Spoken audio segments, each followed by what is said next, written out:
नमाजमा विनम्रता अर्थात् एकाग्र भएर विनम्रता अपनाउनुको महत्त्व। यसबाट हामीले सफलता र पुण्य प्राप्त हुन्छ, हामीले मुक्ति प्राप्त हुन्छ।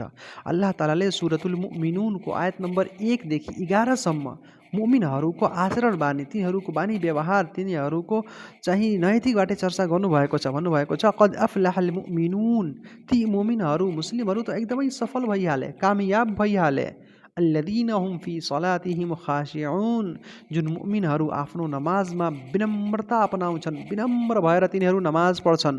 वल्लदीन हुम अनिल लगवी मुरिदून, अनि नराम्रो कुराहरूबाट तिनीहरू टाढा बस्छन्, सधैँ टाढा बस्छन्। अल्लाह तालाले यी आयतहरूमा भन्नुभयो। अनि फेरि अगाडि के भन्नुभयो कि उलाइका हुमुल वारिसून, मुमिनहरूको गुणहरूको बखान गर्दै भन्नुभयो कि उलाइका हुमुल वारिसून, तिनीहरू नै सत्यमा चाहिँ वारिस हुन्, उत्तराधिकार हुन्। अल्लदीन यरिसून अल फिरदौस, तिनीहरू त फिरदौस अर्थात् जन्नतको वारिस, जन्नतको उत्तराधिकार छन्, त्यसमा तिनीहरू बस्नेछन्। हुम फिहा खालिदुन, सधैँ त्यसमा तिनीहरू बस्नेछन्। त्यसै गरी नमाजमा विनम्रता अपनाउनुको धेरै महत्त्व छ। विनम्र भएर हामीले नमाज पढ्नुपर्छ। जुन व्यक्तिहरू यस्तो गर्दैनन् उनीहरूलाई पुण्य पनि पुरा प्राप्त हुँदैन, बरु त्यसमा कमी भइहाल्छ।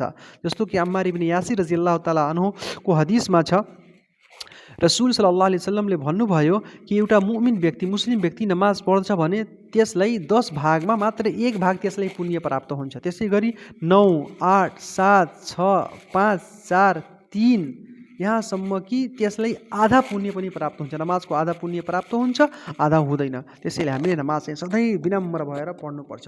त्यसै गरी त्यस आयतमा जुन अल्लाह तालाले कुरानमा अवतरण गर्नु, सुरतुल अहजाबको आयत नम्बर 35 मा 10 मुस्लिमहरू, निष्ठावान सत्यवादी मुस्लिमहरूको चाहिँ व्याख्या गर्नुभएको छ। त्यसमा के भन्नुभएको छ, वल खाशिईन वल खाशिआत, जुन विनम्र भएर नमाज पढ्छन् मुस्लिम महिला वा मुस्लिम पुरुष भने तिनीहरूको लागि अल्लाह तालाले ठुलो पुरस्कारको वादा गर्नुभएको छ, वाचा गर्नुभएको छ।